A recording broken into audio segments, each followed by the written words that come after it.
friends, B.Ed second year கான lesson plan எப்படி ready பண்றது அப்படின்றது பத்தி தான் பார்க்க போறோம். So already observation record means என்ன, அதை வந்து எப்படி நம்ம கிரியேட் பண்ணணும் அப்படின்ற வீடியோ வந்து நான் பப்ளிஷ் பண்ணியிருக்கேன். பார்க்காதவங்களுக்கு அந்த லிங்க் வந்து நான் டிஸ்கிரிப்ஷன்ல பிளேலிஸ்டாக கொடுத்துடுறேன், ரெக்கார்ட் ஒர்க்ஸ்ன்ட்டு. அதை ஜஸ்ட் நீங்கள் செக் அவுட் பண்ணி பாருங்கள். இப்போ புக் அண்ட் தென் அதிலிருந்து கண்டென்ட் எடுத்து எப்படியும் நம்ம வந்து ரெக்கார்ட் எழுதுறது அப்படின்றத பற்றி தான் இந்த வீடியோவில் நம்ம பார்க்க போகிறோம். ஸோ நான் எடுத்திருக்க டாபிக் வந்து கம்ப்யூட்டர் சயின்ஸ். கம்ப்யூட்டர் சயின்ஸில் ஃபர்ஸ்ட் லெசனாக வந்து பார்த்தீங்கன்னா இன்ட்ரடக்ஷன் டு கம்ப்யூட்டர் இருக்குது. ஸோ இதுக்கு வந்து எப்படி லெசன் பிளான் மேக் பண்ணணும் அப்படின்றது நான் சொல்லிடுறேன். இதே பேட்டர்னில் தான் எல்லா புக்குமே வந்து இருக்கும்.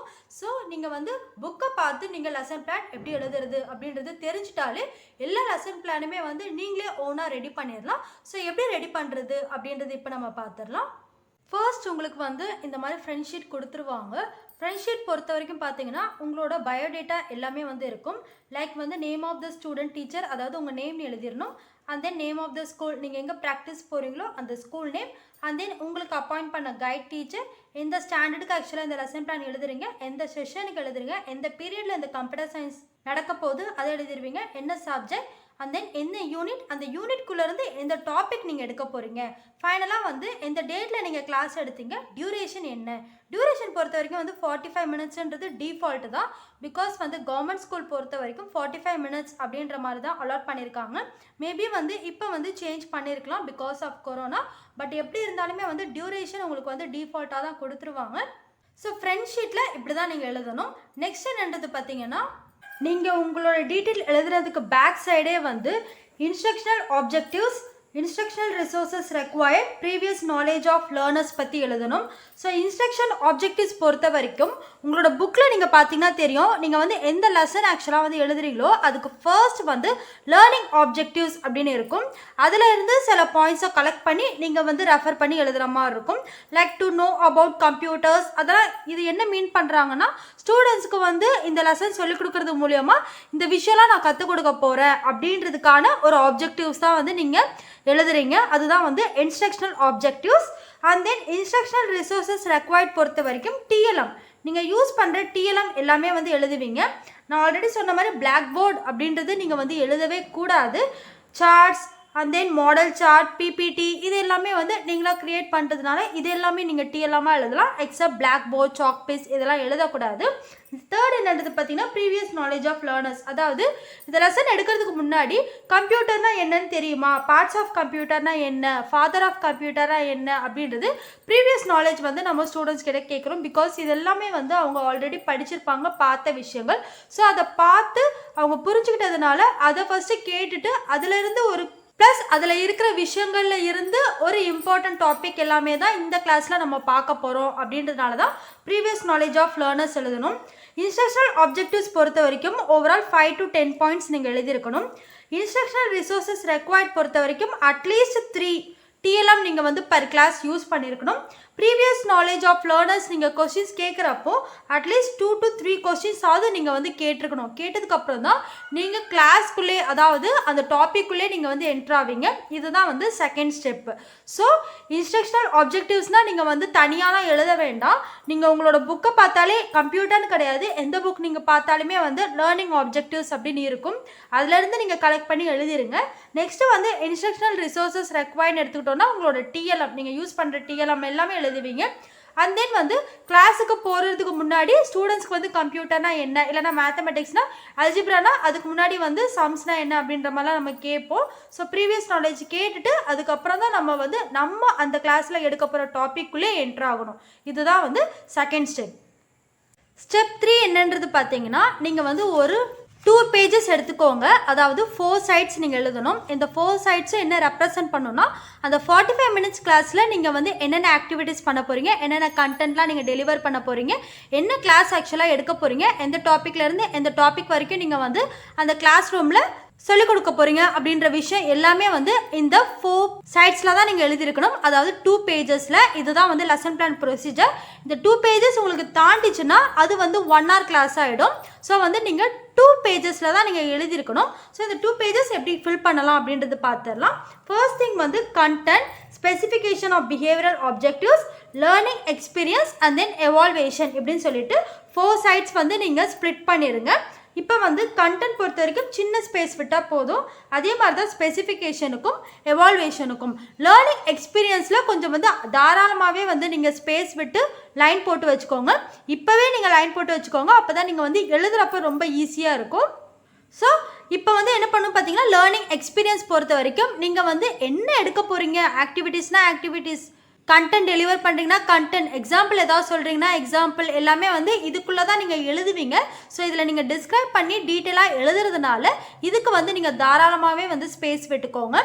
ஸோ கண்டென்ட் மீன்ஸ் என்னன்றது பார்த்தீங்கன்னா, நான் வந்து ஃபர்ஸ்ட் லெசனில், அதாவது ஃபண்டமெண்டல் ஆஃப் கம்ப்யூட்டர்ஸில் இருந்து ஜென்ரேஷன் ஆஃப் கம்ப்யூட்டர் டாபிக் ஆக்சுவலாக வந்து எடுக்க போகிறேன். ஜென்ரேஷன் ஆஃப் கம்ப்யூட்டர் பொறுத்த வரைக்கும் பார்த்தீங்கன்னா, இதை ஃபர்ஸ்ட் நான் வந்து டிஸ்கிரைப், அதாவது எக்ஸ்பிளைன் பண்ணணும். ஸோ நான் என்ன பண்ணுறேன்னா, ஃபர்ஸ்ட் கண்டென்ட் இருக்கிற இடத்துல ஜென்ரேஷன் ஆஃப் கம்ப்யூட்டர், அதாவது இந்த டாப்பிக்கில் நான் வந்து டிஸ்கிரைப் பண்ண போகிறேன், இல்லைனா நான் வந்து எக்ஸ்பிளைன் பண்ண போகிறேன் அப்படின்றது நான் ஸ்பெசிஃபிகேஷன் ஆஃப் பிஹேவியரல் ஆப்ஜெக்டிவ்ஸில் எழுதுகிறேன். இன்கேஸ் நான் வந்து இதில் ஏதாவது எக்ஸாம்பிள் சொல்கிறதா இருந்தால் இந்த இடத்துல வந்து நான் வந்து எக்ஸாம்பிள் அப்படின்னு நான் எழுதுவேன். ஓகேங்களா, இதுதான் வந்து ஸ்பெசிஃபிகேஷன். ஸோ இது நான் வந்து என்ன பண்ண போகிறேன் அப்படின்றது வந்து ஸ்பெசிஃபிகேஷனில் எழுதணும். அண்ட் தென் வந்து நீங்கள் என்ன பண்ணுறீங்க அப்படின்றது வந்து லேர்னிங் எக்ஸ்பீரியன்ஸில் எழுதுவீங்க. அதாவது டிஸ்கிரைப்னா நான் என்ன பண்ணுறேன், the teacher describe about the generation of computer, அதாவது நான் ஜென்ரேஷன் ஆஃப் கம்ப்யூட்டர் பற்றி டிஸ்கிரைப் பண்ண போகிறேன், எக்ஸ்பிளைன் பண்ண போகிறேன். And then based on various stages, அதாவது இந்த ஸ்டேஜஸ்லாம் இருக்குது அப்படின்றத பற்றி நான் வந்து எக்ஸ்பிளைன் பண்ண போகிறேன் அப்படின்றது நான் லேர்னிங் எக்ஸ்பீரியன்ஸில் கம்ப்ளீட் பண்ணியாச்சு.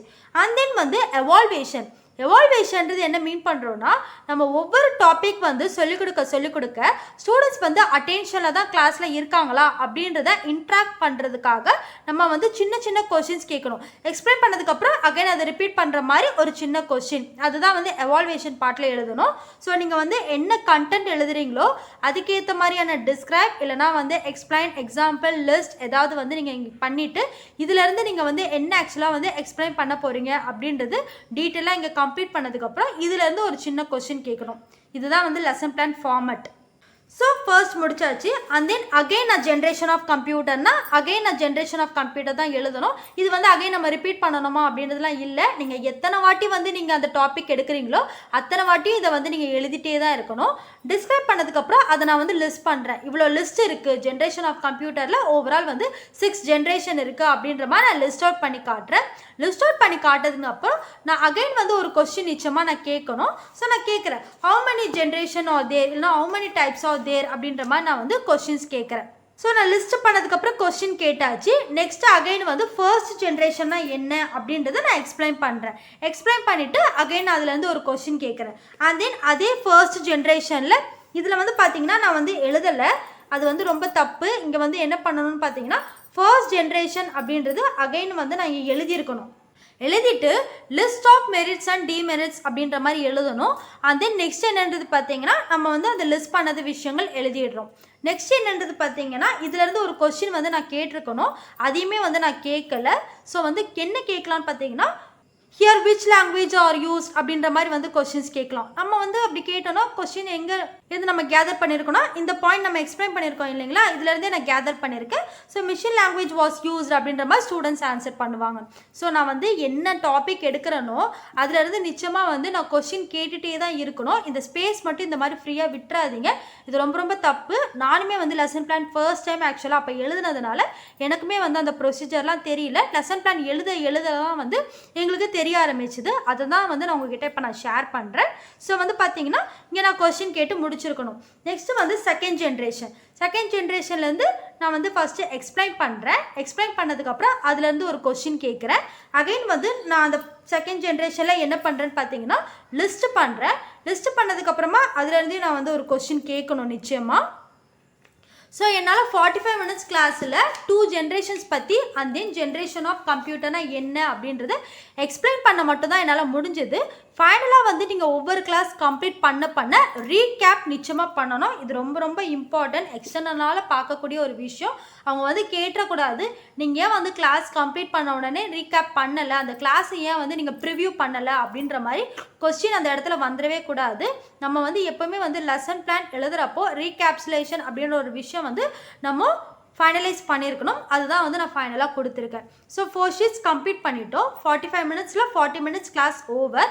லாஸ்ட் 5 மினிட்ஸ் நம்ம என்ன பண்ணணும்னா ஃபாலோ அப் ஆக்டிவிட்டீஸ் இல்லைனா அசைன்மெண்ட் இல்லைனா ஹோம்ஒர்க் அப்படின்ற மாதிரி ஹெட்டிங் எழுதிருங்க. எழுதுனதுக்கப்புறம் நீங்கள் என்ன ஹோம்ஒர்க் கொடுக்க போகிறீங்களோ அதை வந்து நீங்கள் லிஸ்ட் பண்ணி காட்டணும். காட்டினதுக்கப்புறமா உங்களோட கைட் டீச்சர்கிட்ட அன்றைக்கி ஈவினிங் சைன் வாங்குறீங்க. அண்ட் தென் நீங்களுமே வந்து இங்கே சைன் பண்ணிடுறீங்க. சைன் பண்ணதுக்கப்புறம் இந்த கண்டென்ட் தான் நெக்ஸ்ட் டே வந்து ஸ்டூடெண்ட்ஸ் கிட்ட போய் நீங்கள் இம்ப்ளிமெண்ட் பண்ண போகிறீங்க. ஸோ இதை வந்து ப்ரீவியஸாக கம்ப்ளீட் பண்ணி முடிச்சாச்சு. இதுதான் வந்து லெசன் பிளான் ப்ரொசீஜர். அகைன் நான் சொல்லிடுறேன், எப்பவுமே வந்து பார்த்தீங்கன்னா லெசன் பிளான் அப்படின்னு எடுத்துக்கிட்டோன்னா ப்ரீ பிளான் பண்ணுறது. லெசன் வந்து நம்ம நெக்ஸ்ட் கிளாஸ் எடுக்கிறோன்னா பிஃபோர் கிளாஸ் என்னென்ன டிஎல்எம் யூஸ் பண்ண போகிறோம், என்னென்ன ஆக்சுவலாக வந்து ஆக்டிவிட்டீஸ் பண்ண போகிறோம், என்ன ஹோம்ஒர்க் கொடுக்க போகிறோம், என்ன மோட்டிவேட் பண்ண போகிறோம்னு சொல்லிட்டு எல்லாமே வந்து டிஸ்கிரைப் பண்ணி நம்ம வந்து பிளான் பண்ணுறது தான் லெசன் பிளான். அகைன் வந்து லெசன் நம்பர் 2 வந்து நான் சொல்லிடுறேன். ஸோ லெசன் நம்பர் 2 பொறுத்த வரைக்கும், அதாவது லெசன் பிளான் 2 பொறுத்த வரைக்கும் நான் அகைன் என்ன பண்ணுறேன்னு பார்த்தீங்கன்னா செகண்ட் பேஜ் எடுத்துக்கிட்டாச்சு. செகண்ட் பேஜ் எடுத்த உடனே அகைன் நான் வந்து என்னோட ஸ்கூல் நேம், அதாவது நீங்கள் எங்கே டீச்சிங் ப்ராக்டிஸ் போகிறீங்களோ அந்த நேம், அண்ட் தென் உங்களோட கைட் டீச்சர், எந்த ஸ்டாண்டர்ட், எந்த செக்ஷன், என்ன பீரியட், என்ன சப்ஜெக்ட் எடுக்க போகிறீங்க, என்ன யூனிட். ஸோ வந்து ஜென்ரேஷன் ஆஃப் கம்ப்யூட்டர் தான் நான் அகைன் எடுக்க போகிறேன். அதில் வந்து வேறு டாபிக் எடுக்க போகிறேன். அண்ட் தென் வந்து அதுக்குள்ளேருந்து என்ன டாபிக் நீங்கள் எடுக்க போகிறீங்க, என்ன டேட்டு, என்ன டியூரேஷன் அப்படின்றது வந்து எழுதிட்டோம். அண்ட் தென் அகைன் நம்ம என்ன பண்ணணும்னு பார்த்தீங்கன்னா அதே தான் எழுதணும். இன்ஸ்ட்ரக்ஷனல் ஆப்ஜெக்டிவ் பொறுத்த வரைக்கும் ஒரு லெசனில் வந்து ஒரே லேர்னிங் ஆப்ஜெக்டிவ்ஸ் தான் வந்து ஆக்சுவலாக இருக்கும். ஸோ அதே வந்து நீங்கள் காப்பி பேஸ்ட் பண்ணிட வேண்டியதான். பிகாஸ் அதே ஜென்ரேஷன் ஆஃப் கம்ப்யூட்டரில் நான் 3rd ஜென்ரேஷன் 4th ஜென்ரேஷன் தான் செகண்ட் டே வந்து நான் எடுக்க போகிறேன். ஸோ என்ன பண்ணுறேன்னு பார்த்தீங்கன்னா அதே நான் வந்து எழுதிடுறேன். எழுதினதுக்கப்புறம் என்னென்ன இன்ஸ்ட்ரக்ஷனல் ரிசோர்ஸஸ் ரெக்வயர்ட் பண்ணுறீங்க, அதாவது என்னென்ன டிஎல்எம்லாம் ஆக்சுவலாக பண்ணியிருக்கீங்க அதை வந்து நீங்கள் பண்ணியிருக்கணும். அதே ப்ரீவியஸ் ஆஃப் நாலேஜ் பொறுத்த வரைக்கும் பார்த்தீங்கன்னா நான் வந்து ஃபர்ஸ்ட் லெசன் நான் என்ன பண்ணியிருந்தேன், அதாவது ஃபர்ஸ்ட் கிளாஸில் நான் என்ன பண்ணியிருந்தேன், ஃபர்ஸ்ட் 2 ஜென்ரேஷன் பற்றி தான் எக்ஸ்பிளைன் பண்ணியிருந்தேன். அதை தான் வந்து நான் வந்து கேட்கணும். நெக்ஸ்ட் டே வந்து நான் என்ன பண்ணணும்னு பார்த்தீங்கன்னா ப்ரீவியஸ் நாலேஜ் ஆஃப் லேர்னர் பொறுத்த வரைக்கும் first and second generation of கம்ப்யூட்டர்னா என்ன அப்படின்ற மாதிரி வந்து நான் கொஸ்டின் கேட்டிருக்கணும். அதான் previous knowledge of learners. Next நான் என்ன பண்ணுறேன்னு பார்த்தீங்கன்னா 3rd ஜென்ரேஷன் கிளாஸ் எடுக்க போகிறேன். ஸோ 3rd ஜென்ரேஷன் பற்றி நான் டிஸ்கிரைப் பண்ணுறேன், அண்ட் தென் மெரிட் பண்ணுறேன், அதுலேருந்து கொஸ்டின்ஸ் கேட்குறேன். நெக்ஸ்ட் என்ன பண்ணுறேன்னு பார்த்தீங்கன்னா 4th ஜென்ரேஷனை describe, merit, and then explanation with question, and then 5th generation 6th generation சொல்லிட்டு கம்ப்ளீட் பண்ணிடுறேன். கம்ப்ளீட் பண்ணதுக்கப்புறமா வந்து ஃபாலோ அப் ஆக்டிவிட்டீஸ் நான் கொடுக்குறேன். இது வந்து செகண்ட் லெசன் பிளான். இதே மாதிரி தான் நீங்கள் கம்ப்ளீட் பண்ணிகிட்டே இருக்கணும். ஒவ்வொரு வாட்டி நீங்கள் லெசன் பிளான் எழுத உங்களோட கைட் டீச்சர் கிட்ட இருந்து சைன் வாங்க மட்டும் மறந்துடாதீங்க. இது ரொம்ப ரொம்ப இம்பார்ட்டன்ட். சைன் வாங்கிட்டு உங்களோட சைனுமே வந்து நீங்கள் பண்ணியிருக்கணும். இதுதான் வந்து லெசன் பிளான் ப்ரொசீஜர். நீங்கள் வந்து என்னெல்லாம் ஆக்சுவலாக வந்து கம்ப்ளீட் பண்ணியிருக்கீங்க அப்படின்றது நீங்கள் ஜஸ்ட்டு வந்து ஒரு ப்ரூஃப்காக தான் வந்து கைட் டீச்சர் கிட்ட சைன் வாங்குறீங்க. இதே மாதிரி தான் வந்து ஒவ்வொரு லெசன் பிளானுமே வந்து எழுதணும். ஸோ நான் வந்து சொல்லிடுறேன். ஸோ ஃப்ரெண்ட்ஸ், லெசன் பிளான் எழுதுறதுக்கு முன்னாடி நம்ம வந்து என்னென்னலாம் ப்ரிப்பேர் பண்ணி வைக்கணும் அப்படின்றத நான் சொல்லிடுறேன். அப்போ தான் வந்து நீங்கள் லெசன் பிளான் எழுதுகிறப்போ ரொம்ப வந்து ஈஸியாக உங்களால் எழுத முடியும். அதனால தான் நான் இப்போ எக்ஸ்பிளைன் பண்ண போகிறேன். ஸோ லெசன் பிளான் அப்படின்னு எடுத்துக்கிட்டோன்னா ஓவரால் நீங்கள் வந்து 7 சைட்ஸ் வந்து கம்ப்ளீட் பண்ணியிருக்கணும். 7 சைட்ஸ் மேலே தாண்டக்கூடாது. இதில் வந்து 7 சைட்ஸ்ன்றது ஃபர்ஸ்ட் சைடு வந்து உங்கள் காலேஜில் ஜெராக்ஸ் ஷீட் கொடுக்கலாம், இல்லைனா வந்து உங்களே வந்து உங்களோட டீட்டெயில் எல்லாமே வந்து ஃபில் பண்ண சொல்லலாம். லைக் வந்து காலேஜ் நேம், நீங்கள் எந்த டீச்சிங் ப்ராக்டிஸ் போகிறீங்க, அண்ட் தென் எந்த கிளாஸ்க்கு நீங்கள் கிளாஸ் எடுத்தீங்க, எந்த டாபிக் எழுதுறீங்க அப்படின்ற எல்லா விஷயமே வந்து டீட்டெயில் வந்து நீங்கள் எழுதுறதுக்கு தான் வந்து இந்த ஃபர்ஸ்ட் சைட்.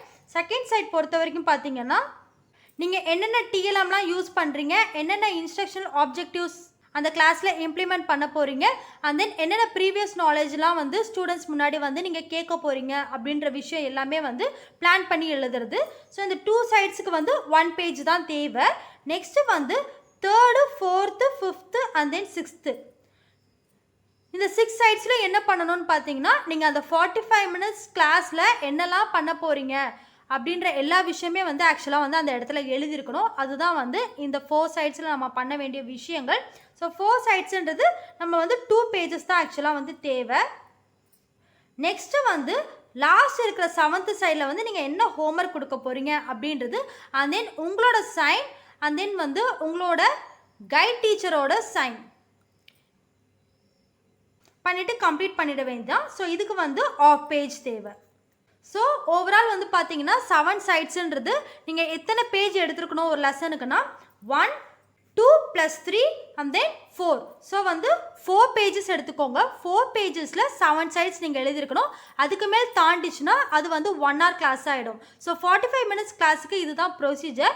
அது மட்டும் இல்லாமல் நீங்கள் வந்து பக்காவாக இந்த 4 சைட்ஸ் எழுதுறீங்க இல்லைங்களா, எழுதுகிறப்போ வந்து என்னென்ன லேர்னிங் எக்ஸ்பீரியன்ஸ் பண்ணுறீங்க, என்ன எவால்வேஷன் பண்ணுறீங்கன்னு சொல்லிட்டு டேபிள் பண்ணி வச்சுருங்க ஃபஸ்ட்டே. ஸோ வந்து நீங்கள் அந்த மாதிரி வந்து ஈச் லெசன் பிளான் 30 நீங்கள் எழுதுறதுனால டேபிள் பண்ணி வச்சுட்டிங்கன்னா லாஸ்ட் மினிட்ல ஜஸ்ட் நீங்கள் அந்த 4 பேஜஸ் எடுத்துகிட்டு ஒரு லெசன் பிளான் எழுதி கம்ப்ளீட் பண்ணி வச்சுருவீங்க. நெக்ஸ்ட் ஒரு 4 பேஜ் எடுத்துகிட்டு செகண்ட் லெசன் பிளான் எழுதி நீங்கள் கம்ப்ளீட் பண்ணி வச்சுருவீங்க. ஸோ இந்த மாதிரி வந்து நீங்கள் டக்குன்னு எழுதி முடிச்சிடலாம். லெசன் பிளான் பொறுத்த வரைக்கும் ரொம்ப நாள் எடுக்கும். எங்களுக்குலாம் வந்து 1 month கிட்ட எடுத்துச்சு. ஸோ வந்து முடிஞ்ச அளவுக்கு நீங்கள் வந்து ஃபர்ஸ்டே, இப்போ நாளைக்கு சண்டேன்றதுனால நீங்கள் ஃபர்ஸ்டே வந்து இது கம்ப்ளீட் பண்ணி வச்சிட்டிங்கன்னா அதுக்கப்புறம் உங்களுக்கு வந்து ஈஸியாக லெசன் பிளான் எழுதிடலாம். அண்ட் தென் லெசன் பிளான் எழுத நீங்கள் வந்து டிஎல்எம்மே வந்து பண்ண ஸ்டார்ட் பண்ணிவிடுங்க. அப்போ தான் வந்து நீங்கள் சைட் பை சைட் பண்ணுறப்போ உங்களுக்கு இன்னும் வந்து ஈஸியாக இருக்கும். ப்ளஸ் வந்து நீங்கள் இந்த லெசன் பிளானுக்கு இந்த டிஎல்எம் பண்ணியிருக்கீங்க அப்படின்னு சொல்லிட்டு இதில் நீங்கள் வந்து இன்ஸ்ட்ரக்ஷனல் மெட்டீரியலில் எழுதுகிறப்ப வந்து ரொம்ப ஈஸியாகவே வந்து உங்களுக்கு பிக் பண்ணி எழுதிடலாம். அதனால தான் வந்து நான் ஃபஸ்ட்டே வந்து லெசன் பிளான் எழுத டிஎல்எம்மே பண்ண சொல்கிறேன். இந்த வீடியோ உங்களுக்கு பிடிச்சிருந்தா மறக்காமல் மற்றவங்களுக்கும் ஷேர் பண்ணுங்கள். இந்த வீடியோவில் உங்களுக்கு ஏதாவது டவுட் இருந்தாலும் கமெண்ட் செக்ஷனில் என்கிட்ட கேளுங்க. நிச்சயமாக அதுக்கான ஆன்சர் கிடைக்கும். நெக்ஸ்ட் வீடியோவில் நம்ம வந்து லெசன் பிளானை ஜஸ்ட்டு நான் ஸ்க்ரால் பண்ணி வீடியோ போடுறேன். உங்களுக்கு வந்து அப்போ நிறைய மாடல் கிடைக்கும். ஸோ அது மூலியமாக வந்து உங்களால் லெசன் பிளான் எழுதுறதுக்கும் ரொம்ப யூஸ்ஃபுல்லாக இருக்கும். தேங்க்ஸ் ஃபார் வாட்சிங் திஸ் வீடியோ.